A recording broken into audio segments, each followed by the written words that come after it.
बर्तमान देखंतु ration card धारी गोटे बहुत बड़ अपडेट होती जदि आपण पाखे राशन कार्ड रही सहित मागणा राशन सामग्री नौकरी ताले आपण गोटे बहुत बड़ अपडेट होती आपण मानक सरकार तरफ गोटे कार्ड दिज्व जहाँकि गोटे ग्रीन कार्ड आपरे यही ग्रीन कार्ड मध्यम आपण राशन सामग्री पाइपर तेबे केमिति आपण यही ग्रीन कार्ड मध्यम राशन सामग्री पाइपर एवं एने सरकार तरफ कौन अपडेट होती यही वीडियो मध्यम आपने पूरा डिटेल जानीपारे से भिडटी को शेष पर्यंत देखूँ ता पूर्व वीडियो को गोटे लाइक कर दिंतु एवं जो मैंने चैनल को नुआ आसवे चैनल को सब्सक्राइब करके पाखर थिबा बेल आइकन को क्लिक करके ऑल नोटिफिकेशन ऑन कर दिंतु।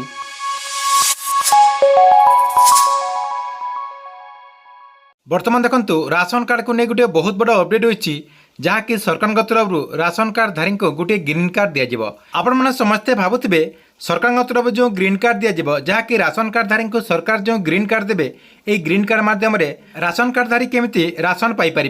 देखंतु आपको कहीदे एवं सरकार तरफ गोटे नुआ निष्पत्ति निजी आप स्क्रीन मध्यम देखिपे देखंतु ये न्यूज रे ए नहीं कौन अपडेट होती राशन कार्ड हिताधिकारी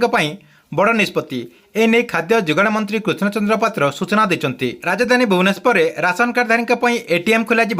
जहाँकि हिताधिकारी गोटे स्वतंत्र कार्ड दिज्व यही कार्ड मध्यम से चाउल उठे पारे जहाँकि से एटीएम रे से चाउल उठे पारे एवं जो आपने एटीएम मध्यम टंका उठुंट सेमती आपड़ी एटीएम मेसीन आपणकर जो कार्ड दि जाइए से कार्ड को सेव करके आपने चाउल पाइपर